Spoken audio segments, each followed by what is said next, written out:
And welcome to Weed and Whiskey motherfucking podcast. Woo! All the way out here. How you say Peekskill? Peekskill. This is the first time I've ever came to motherfucking Peekskill. And I love it out here. To me, it's like the like the baby of Connecticut and New York. Like you get city and you get that urban, that residential lifestyle as well. New York too. stepchild. Yeah, exactly. It was a great drive out here. So that alone made me feel really comfortable coming here. And then as soon as I got here, it was even more comfortable. I was able to walk in and I was welcomed here, man. It's just great motherfucking personalities. And you know, here in Weed and Whiskey, we only do great motherfucking personalities. And I came all the way out here to Peekskill to fucking tap in with these motherfuckers because that's how great it is, yo. Fucking have to drive from New York to fucking tap in with these niggas, yo. I got fucking Poncho and I got fucking Kyd Works up here, yo. Yes, man. I need you niggas to just show these niggas how amazing you are. Because your platform, we talked about this on live already. We already had this whole conversation, how much I love your fucking platform, you know? And I appreciate that. I love what you guys are doing. And you's a crazy ass motherfucker, dog. But it's in a great, it's like, it's friendly. It's friendly as hell. That's right. Tell them. Friendly. Yeah, it's friendly, so motherfucker. friendly, yo. It is friendly. I didn't feel threatened. I felt so comfortable since I walked in here. Like, I know everybody be seeing the clips and you be looking like you're aggressive and shit, my nigga, but it is so welcoming and warm, my nigga. Like, you are a fucking walking superhero. I appreciate you. Shit, I appreciate you. And appreciate you for helping with the back, man. Truly. So. True. Oh, yeah. Brother, yeah. Keep it healthy. So I'm going to start off with this one question. I'm just jump into it. What is your perspective on adversity? On adversity? Adversity. You want to start a shit? Pop it off, Poncho.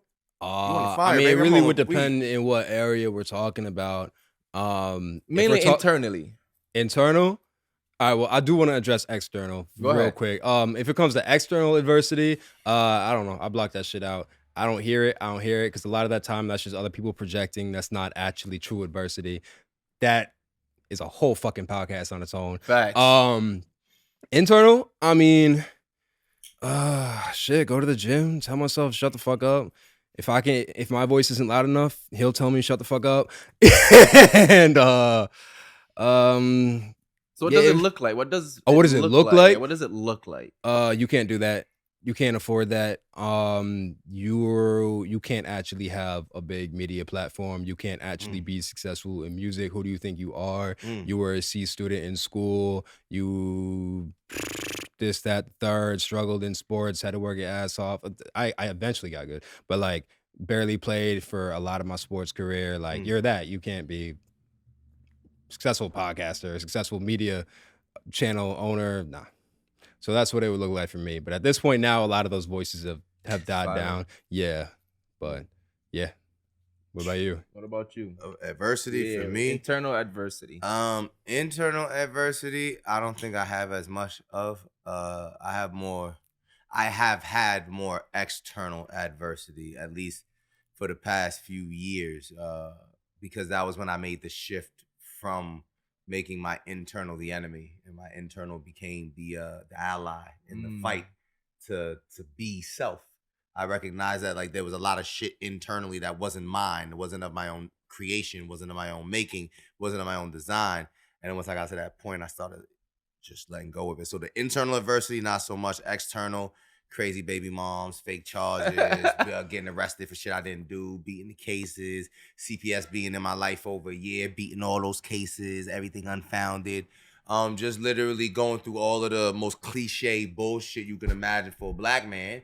I hit all of the like stereotypes. I just hit the boxes, ding, ding, ding, ding, ding. So a lot of my adversity was external, and that's what allowed me to stop making myself the enemy. So there's an old saying, when there are no enemies from the external, then we will find the enemy within. When you have nothing but external enemies, all of a sudden you have time to be beating yourself up. Y'all trying to beat me up. Fact. So I just had external enemies, and they freed me from the enemy of self. Thank you guys for trying to ruin my life. Nah, I like that because for me, when it comes to my internal adversity is my motivation. Like, to me, I'm my worst critic, and I want to stay that way. I want to be able to look in the mirror and tell myself the worst things the world can tell me. Because I'm big on, if I can tell myself and accept it, a stranger can look me dead in the eyes and tell me the same shit, and it's just water on a raincoat. It just runs right off. Because Truth. I've already went through it with myself internally. Truth. You're not going to bring out something that I never thought was already there because I already brought it out of me already. I agree. So I use my internal adversity as my Fuel. Exactly. Yeah. I'm not going to step into the world and let somebody build me, fucking break me down when I spent years to bring me here off one word, off one sentence, off one look, off one gesture. Like, that's pathetic to me. Talk about It is what it's not, because a lot of people do not want to do that inner work because it's painful, it's scary. You're literally re-traumatizing yourself to an extent, and not everyone is willing or ready to go through that. So to me, yes, I part of me, a big part of me says it is pathetic, me being on the other side of it now, but I understand why people don't do it. I don't really care. And if you don't do the work, you're not going to be in my life. But So I from your understand. perspective, why don't they do it? It's scary. It's hard. You got to look at, you know who Carl Jung is? Mm-hmm. He calls it the shadow. The shadow. Yeah, you familiar with that? Of course you are. I've been talking to you about shadow work and integrating the shadow since day one. We've literally had actual conversations on shadow work specifically. Matter of fact, before we get into the risk, let's crack this bitch real Yes, quick. we should. Oh, Yeah, we yes. should. But and yes. now for our lights. Yes. Oh, wait, you weren't finished, were you? Finish. Quick. Carl Jung, shadow. Yeah, it's walking, stepping into that shadow, that shit that you don't want to see that's in yourself. Facts. So, and I think as we go on crack, I think that's what makes us stand out. Because we stand out, we stand above those shadows. We can see it and still walk the path that we fucking walk along. Because just because you're trying to go above it doesn't mean it's gonna disappear. Like, that's the thing that people have to understand. When you work on something, it doesn't disappear. it's part of you. And you just get better at managing it. Yeah. Carl Jung says, the people who could take their shadow, bring it to the forefront, and embrace it the most in their day-to-day life lives with, I'm paraphrasing, but lives with the least amount of agony. The people who try and pretend it's not there are the ones who suffer the most. The ones that pretend they have no shadow. Yeah. So I have a sentiment that I shared before on the show. Let me know if you agree with it or if you have any pushback on it, because I always like to hear the pushback, especially if it's logical. I don't believe that anyone ever gets over a trauma at all. I believe that as individuals on a psychological scale, we repurpose ourselves and our own memories so that we can observe ourselves from a different state of being. We create a stronger version of self to observe the past trauma so that we are no longer re-traumatized. I agree with that. Actually, it makes me reflect because I'm about to pour some. Yeah, you gotta try this bitch. So, one of my biggest traumas that I know that I can always tell you that I consciously that I went through is when I first realized I struggled with claustrophobia and agoraphobia. I'm not familiar with. So agoraphobia is if you have an anxiety attack in a particular place, you're traumatized of that place forever. Location. Yeah, what is forever. It called? Agoraphobia. So first I struggled with anxiety, and my anxiety just kept getting so bad that my first claustrophobic attack was in the barbershop. Jeez. Yeah. Did they fuck up your cut? Nah. it was honestly, I caught myself right in time before the clippers touched my head. Cause then I would have been forced to go through the whole thing. Yes. Continued health, wealth, success. Yes, sir. What did oh shit. Yeah. What did the anxiety attack look like? You know, like symptomatically, what did it look like? Height and heart rate. That's the main one. That's the biggest key trigger when it comes to it. You think you're having a heart attack? No, I don't automatically assume I'm having a heart attack, but I realize whenever my anxiety starts going, my heart rate heightens. No, and the very first time you had first time? Did you think you were having a heart attack? No. I did. You did? Yeah. How did you handle it? I ran to my mom and said I'm having a heart attack. See, but I didn't have that luxury, and that's part of why I had anxiety, because I was away from my mom, and then I lost my mom. So, and then it split our family, and then I was trying to find my place, not just with my family now, but within the world, because it's like a lot of my motivation was for my mom. It was going back to see my mom. So that whole motivation was gone. So now I have to find what fuels me. A whole new why. Exactly. But now that I overcame that whole traumatic experience now, and I can go to the barbershop and do it, I realize I still have those same thoughts in the barbershop. I still have those same agoraphobic, claustrophobic thoughts, but I'm stronger now. so I don't have to run. How long did it take you before you can get to a Months. point? Really? Months. Oh, I thought you Almost were a gonna year. say you like worse. So Almost a yeah, year. months. Yeah, like I know people that shit they won't walk on one for 10 years. Yeah. So For me, yeah. almost a year, and to me, that's quick. I would say that's quick. That's quick. I would say that's quick. To get over a phobia? Oh, to me, I'm not over it. It's there. So I just to handle get it to a the lot better. point that Yeah. you're able to mitigate, to observe, to know the triggers, to know the warnings, and then to be like, "Oop, let me not go down that Yeah. road." No, That's why I was able to get there. That's why I was able to get there because every time I went through it, I observed myself. What is my body doing? What's my mind going through? Like, and I realized a lot of it was the same. Every time I had an attack, a lot of it was with the same symptoms. I had the same thoughts, or it's because of the same thoughts. I feel like my back is against the wall. So I got physical and I just ran. I jogged. I walked. I paced. I move a lot. So I don't care if people feel like I'm jittery and whatnot. I know I'm comfortable because if my body's moving, my brain isn't racing. Yeah, either way, fuck what they think. Exactly. Because I'm going to be great either fucking way. Yeah. Either fucking great. Yeah, and they don't live in your body. They don't live with your decisions. That's what I gotta remember. A lot of people who criticize us and say the things that truly hurt us, like at the end of the day, like they do not think about us, care, or to an extent want to see us win anyway. So why the fuck do I care what you think? Facts. So, Facts. again, that's a whole nother podcast. No, it really is. I had a question for when we was walking. And I know you tapped into it just from a little bit too, but what are some of the things that brought you to how you think? Like things you know left a mark on you. Prison. 100% prison. The people closest to me doing things that I never would have imagined them doing. For example, my oldest son was supposed to be living with me. Instead of living with me, he lives with my mother. Why? Because I found out about him when I was in prison. Long story short, she had legal custody of him on paper, but he lived with me. So when I tried to make it legal on paper, lo and behold, she changed her mind. Oh, shit. Your own mother. It'd be like that. So no love lost, and I can never talk ill will. It's not ill will. It's not even. It's a son that had to deal with pain. Because at the end of the day, I'm a father first because I have kids now, but I'll never not be her son. So I had to reconcile the death of the inner child for me, because most of us get to live with our inner child to the day we die to some degree, you know, to some degree. Right. You know, God rest, you lost your mother, but the idea of your mother's with you forever. Forever. The idea of my mother is broken and fractured in my mind. And it'll, to the day I die, hurt me because I had her my whole life into my adult life. So what the fuck? Wait, you're not here now? Nigga, what? And then in the same breath, my son's not here. And then I'm watching the cycle of son be raised fatherless when I was raised fatherless by the same mother. Oh, shit. So it's like the same motherly figure is doing the same repetitive step. The same trauma. So how did I get to this way of thinking? Life is cyclical. Life is cyclical. We are cyclical. I started observing the patterns at a very young age. I started trying to break away. It made me the outcast. I took different paths than my family.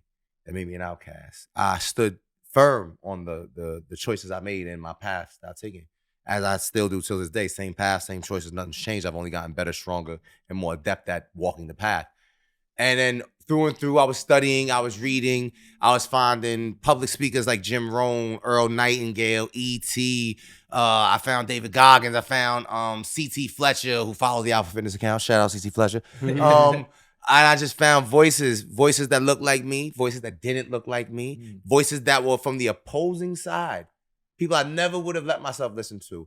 And once the unthinkable started to happen to me, I literally, for the sake of just, I had to find a reason to keep going in the pursuit of like molding myself. I was like, I don't have the elders in my life in these moments when I need the advice, I need the lean, I need to go, like, I'm fucked up. Let me go back to home base. There was no more home base. So I just got to the home base. I became home base. Yeah. Anywhere I go, I gotta be home base. That's why I can do everything. That's why I can do everything. I can cook. I can clean. I meal prep. I had no fucking choice. And then it just got enhanced when I got my daughters, because it's like, well, shit, I can't risk not having them. So I gotta triple down on everything that makes me a good man, a good father, and then just lead by example. So I just through and through, I just the pain of the moments of my life that sting and stay the most guide me day in and day out to be a better version of myself for no other reason than I don't want to be cyclical. I don't want to be stuck in a cycle that I can observe. Do you think you ever would have went on this self-discovery, healing, improvement journey if you didn't have kids? No. So kids was it for you? Yeah. My oldest son, Jabril is you told me the story. Catalyst. He is my catalyst. Like he was the number one reason I even probably made it out of prison type shit. That's dope. I like him like that, say shit like that. I feel like I like to focus on highlighting the importance of black dads specifically because I feel like media tried to tear them down specifically. So I go out of my way to specifically build them back up. Big truth. That's just me. Same. No, I'm the same. And I got into that specifically because of my situation. Because lo and behold, the same thing happened. I got twin boys. Same thing happened with the twins. The only difference is that's the big mom that had me locked up, lied, false accusations. You got a story, dog. That's wicked. It's a movie. We don't got time for just one episode. Yeah. This we have to go somewhere through like the whole 2-hour episode. And we've been there. I wanted to piggyback off something that you said for you. Do you feel like there's an importance on finding balance with opposition? Opposition in myself or others? Or just this turn is like external at this point? Like in term, like as black people now, like racism. Do we have to find a balance when it comes to some stuff like that if you want to find progression? Or do you have to continue leaning on one side all the way? I don't know if balance is necessarily the right word. I'll say this, anything or anyone trying to suppress me, I just immediately cut out of my life. It's no conversation. There's no debate. There's nothing. You're done. One and done. I got no time for it. I got too much to lose. So self-preservation. 100%. In terms of a topic like racism, I don't. Have you not had to deal with too much of it? I lived in Mississippi for 1.5 years, and I would notice like little hints of shit that was off. Yeah. But like I never had like a situation that was blatantly like, oh, I am being discriminated against right now. So I don't really know if I'm the right person to be able to answer that question. Respectfully. Yeah. But the reason I asked you that you can actually answer is I have this theory that you have to be able to understand opposition in order to even go against it. I agree with that. I think, yes, I agree with that. I think it's helpful, eye-opening, and insightful to understand where people are coming from. Most of the time, even people who just straight up see like haters, ops, whatever, like there is some sort of truth and reality to what they're saying. It's not fully rooted in delusion. And even if their truth isn't quote unquote truth, it's a truth for them. And it's their truth. It's their truth. Exactly. We talked about that before. So it's not the objective truth. Yeah. But it's their truth. Their truth. So their truth is real to them. Yeah. So depending on mental state, it might really be real to them. Yeah. So with that being said, do you feel like this goes for both of you guys? Do you feel like people genuinely hate? Or is it really just a mindset? Combination of both. I think that all human beings experience all ranges on the emotional spectrum. I think everyone has the capacity to hate the same way they have the capacity to love. They have the capacity to fight while they have the capacity to nurture. Right. So I would never just call someone like you are a hater. I mean, I take that back. I don't think that like everyone has moments. I think it's a choice. It's a choice. It's a choice more than anything. I don't think it's a personality trait. It's not something we're born with, but it's a choice. And some people find solace and comfort in that choice. What's up? No. You good. Don't pay. See, if I ain't interrupt with the verbal, don't pay attention to that shit, nigga. I ain't want to fuck up the thing. Come on now. Yeah. So, it's a choice. Every human can experience the range. Whatever your emotional state is a decision. I believe. And so, your perspective? Do people genuinely hate, or is it a mindset? I'll just answer the question. The answer to that would be yes, but not because they're haters. Because they generally hate. They're choosing to generally hate. I believe that people are sheep. All of us, myself included, at a certain point. And I believe that the majority of us, here's a hard pill to swallow, specifically and especially black people, we are conditioned and at this point autopiloted to believe that everything is against us because we are black. Now, I hate to be the bearer of bad news. I will be the first one to address institutional racism. I'll be the first one to address overpopulation of a prison disproportionately with black and brown people when we only make up a cool, calm 13.6% of the population. Redlining. So I'm not sitting here saying that all of these things that at this stage of the game in 2023, they're just hashtags and everybody knows about it. So let's start at, like, I'm giving y'all the credit y'all deserve. Y'all are intelligent. Y'all know this part. But do you understand social conditioning on the deeper scale? So if we're on a social level, out the womb conditioned to believe because the parents are telling the children, don't you go out there playing them games. You know them white people trying to get you. They trying to get you. They trying to get you. They trying to get you. Not saying they're not. Here's the scary part. Let's say hypothetically they're not. What happens if you tell somebody's trying to get you for 15 years straight and then you let them go outside? I'm defensive. Why? Because they think somebody's trying to get them? They have to defend their whole life. Not even if they have to defend, they're mentally. And what you believe is your reality. So I do believe it is mindset. And at the same time, it's beyond that. They're experiencing autopilot. So the feeling's real for them. They just don't know why they have the feeling. Because if you actually get them to calm the fuck down and have a logical conversation, well, why do you hate? You're like, they can't conceptualize why. I don't know why. Because it's not their fault. I've told this story on the podcast before. I went to a local shop around here, and the person who was serving me, who I've known for years, cool as fuck dude, he saw me making beats in there, and he told me, yo, it don't matter how hard you work, at the end of the day, a white man's gonna take your spot. And that person has worked in that establishment for, at that point, 13 years. And they were stuck there. Stuck, quote unquote. Yes. Again, combo for another day. But I just remembered it, and it rubbed me the wrong way completely. I'm still cool with that person, but they really believed that because I was black and he was black, that we will not have the same opportunities, luxuries, and gifts that our white counterparts do. He wanted you to be stuck with him. Yeah. That's what it boils down to. Nigga, you don't see me in this cell. Come here. Sit down. I want to say something. How we get here, nigga? How did we get here? It's really sad, bro. Because we police ourselves in so many ways that we don't realize we're policing ourselves. Like, it's not necessary. The new Jim Crow. Yeah. So, like, my perspective on it is, right, I'm going to take, like, an educational standpoint. Like, I feel like a lot of people hate because they're undereducated. And what I mean by undereducated is you're undereducated about self. You're undereducated about history.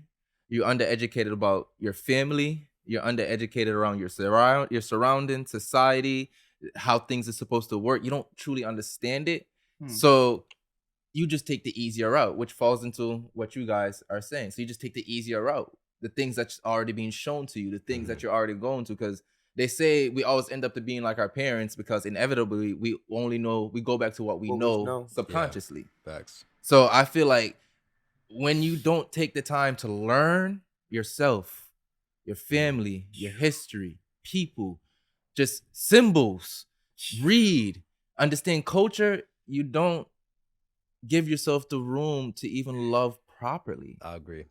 Also, one other thing, when it just comes to, racism and people's beliefs and what we're conditioned to believe. Another thing too is it's an out where let's say I believed what he said about me, that I'll never make it because I'm black trying to make it in this music shit, which is completely untrue, whatever. If I don't make it and I'm 35, I could go back sit on the bar stool with all my old homies that have been in the town for 20 years and be like, oh, but I was black. I couldn't do it anyway.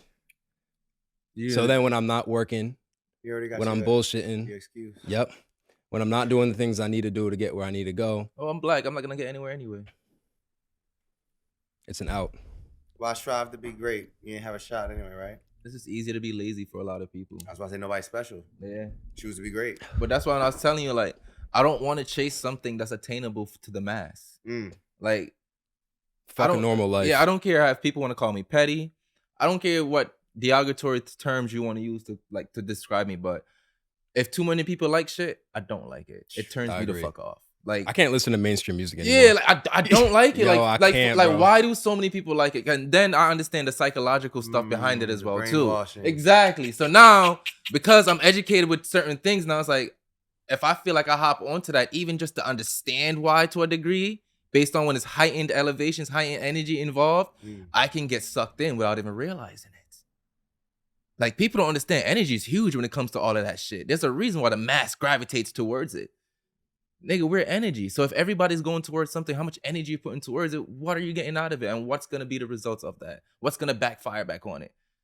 Because again, not a lot of people are strong with self. So you're going to easily be manipulated by the stronger energy around you. That's just physics. That's just law of shit. I think all problems in life can be solved by being strong with self. I think everything in life becomes better when you become strong with self. I agree. And that's why I preach that all the time. Like me, I spent a lot of my times just meditating. I come home from work. First thing I do, even up to this day, is I roll my spliff. I find somewhere quiet. I pour a drink. I get away from the phones. I put the TVs down. And I just think, how was my day? What interactions did I have? What did people say to me? But most importantly, how did I react? Why did I react that way? Was it necessary? Did I need to? Like, I ask myself those questions every day at the end of every day. Because I want to make sure the next day is not a repeat of today. That's his daily review. That ass. Yeah. That's my reflection. And I make time for that. Like, that's my meditation. And if I don't do that, my days are off. Just because I've been doing it for so long. Cyclical. Like, I wake up at least an hour before I have to do anything to make sure my mind is mentally ready to take on today. I can never just wake up and just brush my teeth and just jump into the work. My whole day's fucked up. Whole day's fucked up. Next thing you know, I'm stuck in traffic. In 10 minutes, I leave in the house. Now I'm angry. That's me. And then my whole day is I'm angry the whole day off one thing. And that's why I made a deal with him that is on pause. This nigga's still old, and he don't even open the deal. He because he lost a bet to my wife. Yeah. He about to say, shut up, nigga, don't say it. She don't remember. She remember, nigga. She lived with me. He makes sure she remember. I made a deal with him because I was having issues making it to the gym on time. We're in the gym every morning, 7 a.m. Oh, we talked about this too. I remember. Exactly. I just heard about this. Yeah. So yeah, and I would wake up. This is how crazy this shit was. I knew that for me to get to his house at 6:45, the latest time I could wake up is 6:22. It gives me enough time to brush my teeth, get everything I need to do, run out the door. He timed it. And one day I was 2 minutes late. It's because I thought I parked there, but I parked there. And I'm like, why didn't I just wake up at 6:15?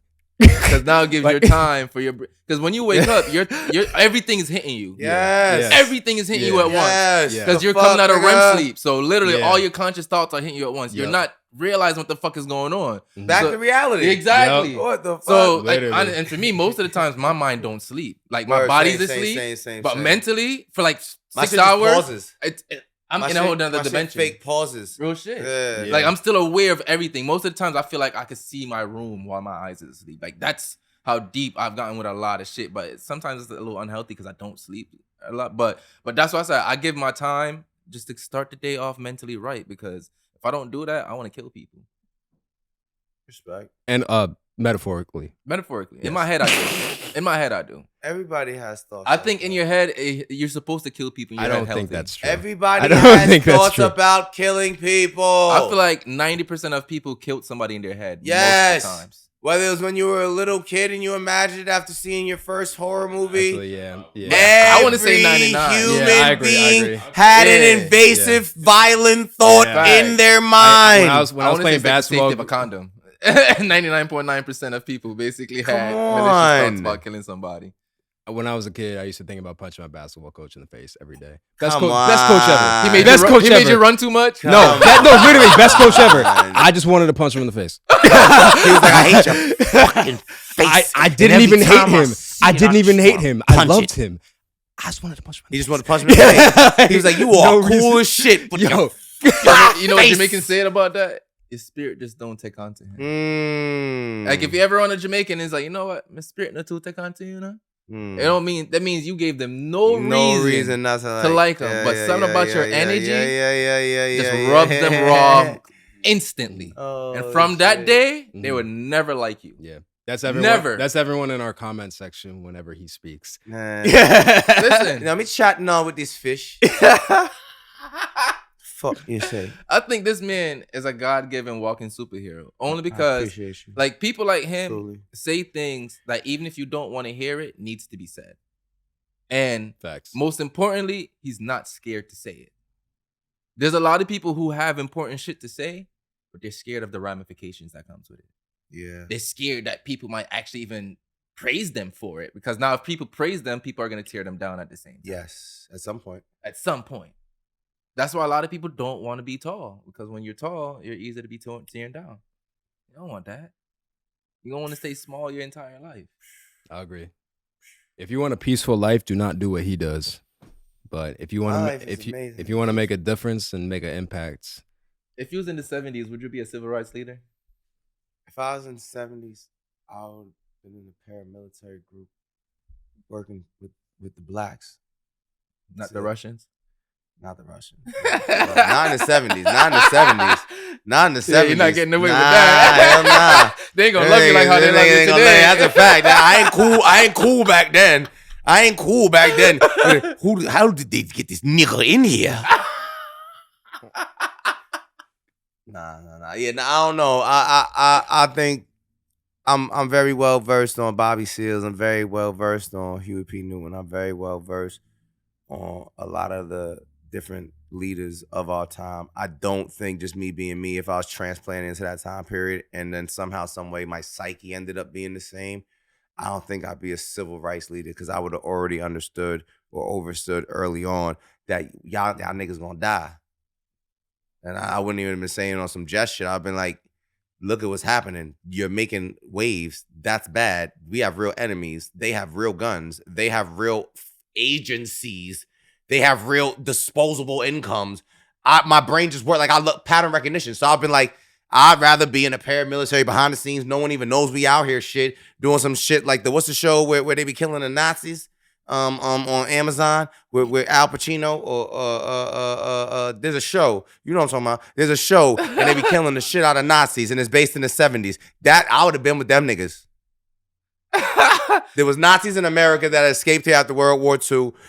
And it was based on escaped or the U.S. government brought them here during Project Paperclip. When the UFO flew over to Washington D.C. with the White House, it was basically them welcoming German scientists into NASA. Paperclip. Because people understand this, the first humans to build UFOs was the Germans. Project Paperclip. Sheesh. There's a theory that says the reason why Germany lost World War II is because they were no longer focused on winning World War II. Well, that's true. Their focus completely switched. They completely switched. And that's why they got so deep into their technological developments. But not even just that. They got so deep into the esoteric and that dark magic and black magic shit and the occult and they were occultism. With the they said there's something aliens. See, that's what they don't want to put into the blueprints. Yeah, that's what they don't want to put for the UFOs. See, that's what we took a left field. Niggas don't want to go into that Project Paperclip. Project. A lot of people know about that. Paperclip. Google, motherfucker. These documents have been declassified at this point. I'm not special. I'm not a magic. Nobody got to come shoot Kyd Works for saying this shit. This shit's on Google. All right, so now that we're there, let me tap into another conspiracy. Damn. Do you know about the patent for television programming? Tell me. So if you actually Google it, there is an actual government patent for television programming. But is it in the mind control program? Yes. Oh yeah. So there's a lot of things goes into that. That there's theories that says every screen, once it's at a certain brightness, gives off a frequency that automatically alters your own frequency itself already. And then television programming Blue goes light. into it goes into the idea that if whatever you watch on TV, you're literally being mentally programmed to adapt the thinking that they're being pushed onto you. And there's an actual patent from I think like the 50s that a scientist came around that this is how we're gonna mentally manipulate and program people to television. So there's a program for that. So when people tell you that you're being brainwashed to television, it's true. Well, it's also what's called programming. Programming. Like TVs are actually called programs. And if you look like historically at how it was literally like assigned with verbiage, it's programs and programming. Mm-hmm. So I don't really think that's a far stretch. And again, a lot of this is common knowledge to those of us that were at one time called conspiracy theorists. And now in 2023, those of us that were doing the research and reading the books and just paying attention to the Alex Jones of the world and the people in our neighborhoods who were the bug outs and the weirdos with the shit they were saying just made sense, and you went and smoked a joint and sat with them for 3 hours and then realized this nigga knows what the fuck he's talking about. Yeah, nah, son, we weren't ever alone. And now the rise is here of the lost. But it's funny, right? You know what I realized? It came to full fruition last night. I'm at the gas station. I walk out the gas station. And guess who two types of people I've seen having one of the most religious and philosophical debate ever. Imagine your nigga with locks he got a good job, but he sits at home all his free time just smoking weed and researching conspiracies. Arguing with a lady who's been in church for 30 years about God. Imagine that. Who you think was winning the argument? My man did with the the research. locks. Exactly. That's primetime TV. Now we're and imagine you're literally at a gas station arguing with a stranger. Like that's how deep it is with these niggas. You're arguing with a stranger about how God this, God that, what the meaning of God is, and it gets so deep. Yeah. So that's when I realized, it's the conspiracy theorists and those people who we made fun of who are above the curve now.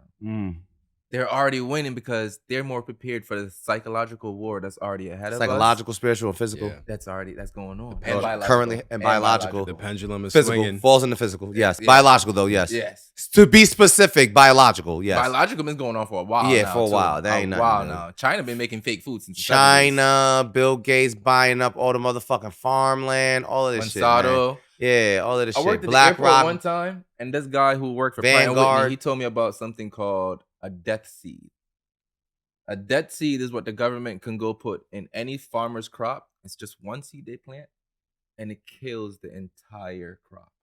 The entire field kills it, which means you're not being replenished for the next year. Your food source That's is real? scarce. You think that's a real thing? A death seed. I Googled it at the time. I got some things on it. You know, it's hard to find shit on Google. Yeah. Got some things on it. But I can't put nothing past the government, bro. Control is the government first shit. I know we're coming to a lot. How do you know how deep we're in right now? Just over 30 minutes. Okay. I can actually ask this one last question. Let's get it. Do you feel like we ourselves are agents to others?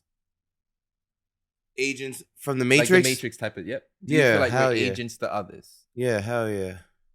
And do you feel like we do it consciously? Yeah, hell or subconsciously? Both. Or a little bit of Combination. both. Combination. Do we get joy out of it? Do we get pleasure out of it? I can't speak on the Or is it individual just human experience. nature to be somebody's agent? The human nature is to be part of a social construct because we all are looking for acceptance. We all are looking for our tribe. We all are looking for our pack, our den. And the very, very, very rare few outliers that don't look for that are far in between.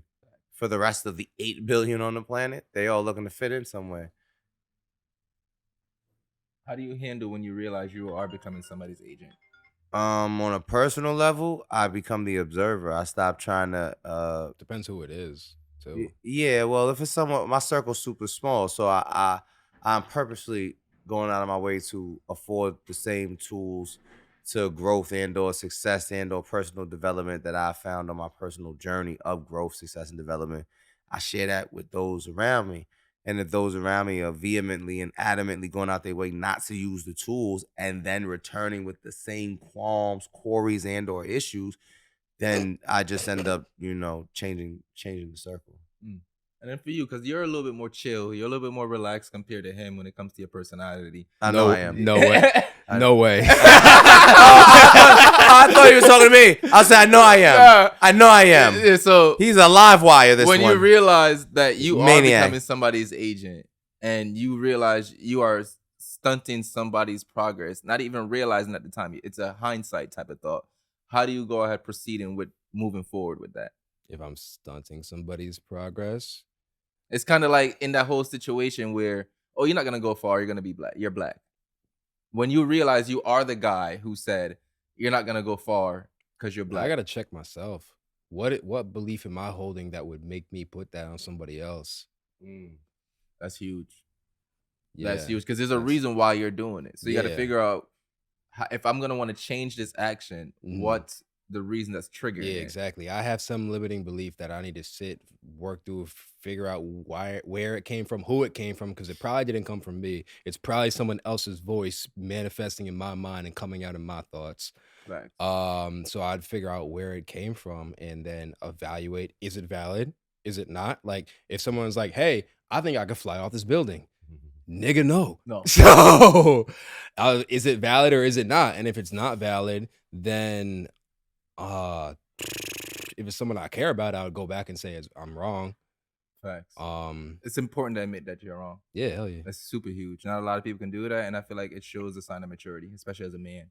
Yeah, for sure. Yeah, I take that back. Not even if it's anyone. Like if I'm intentionally putting out information to damage somebody, or maybe intentionally because I'm not aware. Like, yeah, I'm gonna go back and say like, yo, I was wrong. I was bugging because of this, that, the third. You're supposed to believe what you say in the moment anyway. Or else you don't really believe it. Why would you say it?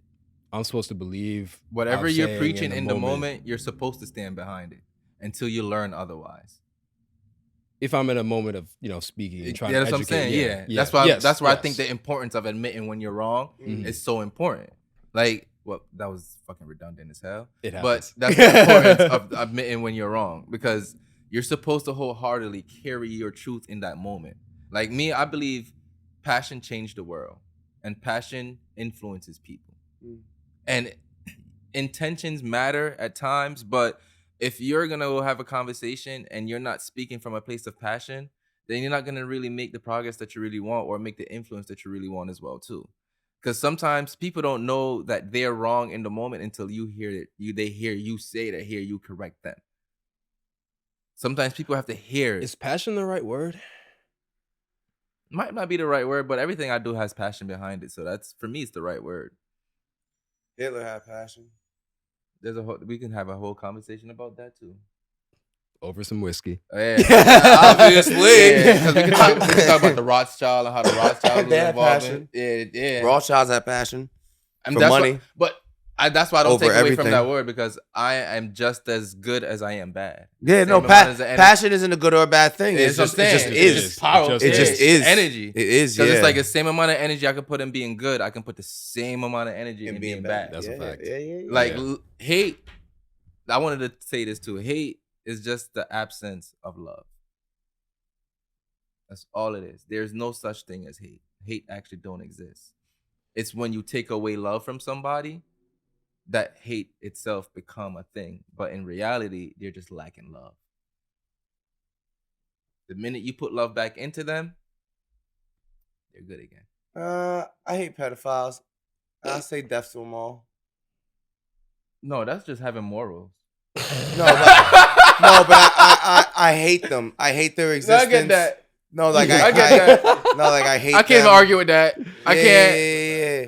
More fire. Bullet to the bumper clap. I mean. All right, man. Thank you guys You for see me? fucking tuning in. Any closing words from any of you guys? Any closing words and the last minute shit you gonna say while I pour this bottle right here? Shit. This is some really good motherfucking whiskey. And for a lot of y'all that don't know the difference between a good drink and a bad one, I'm not one that usually advocate for drinking. But I know in this country that we live in, alcohol is the hopefully soon to be second most commonly accepted drug because marijuana's on the rise. Facts. But alcohol was number one forever. So if you're gonna drink quality. Facts. If you're gonna drink, take the time to do the research to see where your alcohol is coming from, how it's brewed, how it's made, if it's brewed, how it's distilled, how it's aged, where it's aged, what it's aged in, if it's aged. And when you give yourself just, the wherewithal to do those few things, create a checklist for yourself, you'll savor and enjoy a drink or drinks more than you did the day before when it was just another day with another cup and some shit in it. Facts. Some shit indeed. Don't want no less. Facts. Stay toxic, my friends. I like that right there. I like that right there. I'm dead.